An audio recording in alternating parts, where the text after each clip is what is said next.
Welcome to the deep dive. This is where we take, a whole stack of sources, articles, research notes, and really boil them down to the key insights. Our whole mission is basically to give you a shortcut to being well informed without getting totally buried in information. Exactly. And today we're looking at excerpts from the Global News Briefing, July 7th, 2025.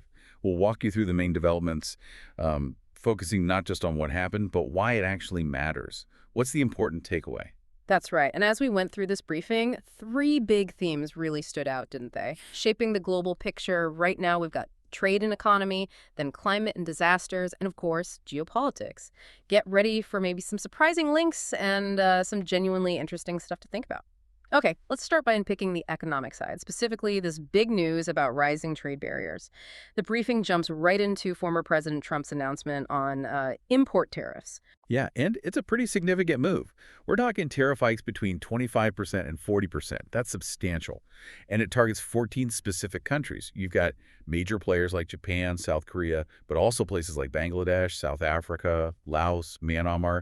It's quite a spread. Yeah, quite a list. And what's really catching attention is this extra 10% surcharge. It's aimed at nations seen as aligning with BRICS policies.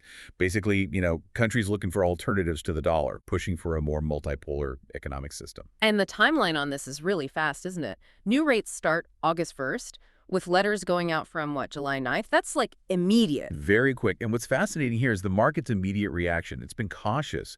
The briefing mentions stock indices in the U.S. and the U.K. are already dipping. So it's not just noise. It suggests investors are, actually pricing in a potential hit, especially for companies heavily reliant on global trade. Those trade-sensitive companies feeling the pressure then. Definitely. And this feeds directly into that high-level takeaway from the briefing. Rising trade barriers and central banks will be in focus through August. Mm-hmm. The central bank angle is likely tied to inflation worries, right? Yeah. These tariffs could make imports pricier, putting pressure on them regarding interest rates. So, beyond the market wobbles, why should you, our listener, really care about this? It's more than just maybe your next phone costing more, right? This feels like something bigger. It could really push companies to rethink their entire global setup where things get made. Absolutely. It could lead to a long-term shakeup of global supply chains, how trade flows work, and that impacts everything from competition between countries to consumer prices, but also potentially jobs and industrial strategies. Okay, so while the economy is adjusting to those waves, the actual physical world is throwing up huge challenges too. Moving from tariffs to, tragedy, the environmental news is incredibly stark. Global extremes are really back in the headlines. Yeah, it's unavoidable in this briefing. First, Central Texas. Just heartbreaking, historic flooding over the holiday weekend. The death toll is confirmed over 80, and many people are still missing, including kids from a summer camp, which is just awful. Oh, that's terrible. And rescue efforts are still underway. They are, but they're hampered by ongoing bad weather. It's a really tough situation on the ground. And sadly, it's not an isolated thing. The briefing points elsewhere too, right? Europe. That's right. Europe's dealing with continuing heat waves and wildfires, Yes. especially severe in the Mediterranean region. We're seeing heat-related deaths, at least self-confirmed so far, and thousands having to evacuate their homes. Wow. And then Asia too? Yes, Typhoon Danas. It's hit parts of the Philippines, Taiwan, southern China, leading to weather alerts, major disruptions, and it's even hitting food prices. Vegetables in Taiwan, for example, are getting more expensive because of it. So floods, fires, a typhoon, all happening almost simultaneously. Exactly. And if we connect these dots, the bigger picture is pretty clear. The high-level takeaway nails it.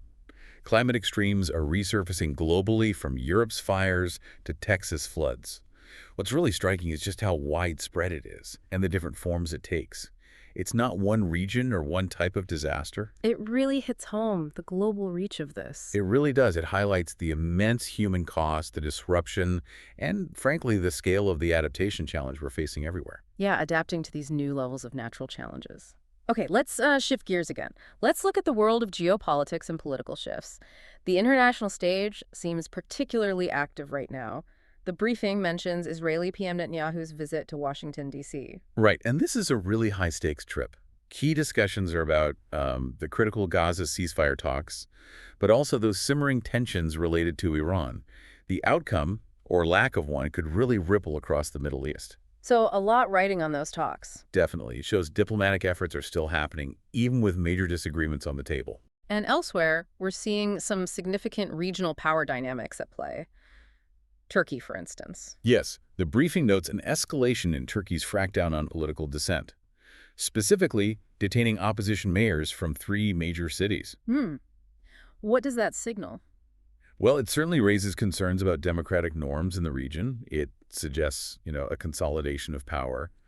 And it prompts questions about stability, especially given Turkey's role in NATO, how internal politics affect its international standing. Right, that internal external dynamic.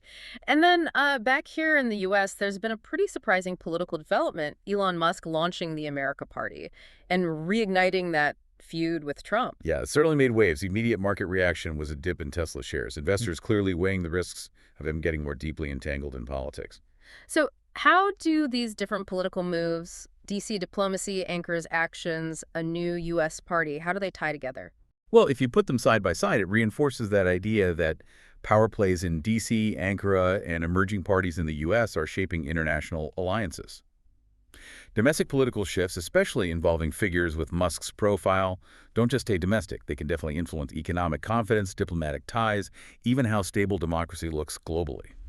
So let's try to pull all these threads together. What does it all mean? We've talked about new tariffs potentially scrambling trade, devastating climate events hitting across the globe, and these complex political maneuvers. The interconnectedness seems really clear, doesn't it? Economic choices impact stability, climate crises demand resources and create instability, politics shapes alliances. It's all linked. It absolutely is. And maybe that leads to a final thought for you, our listener, to mull over.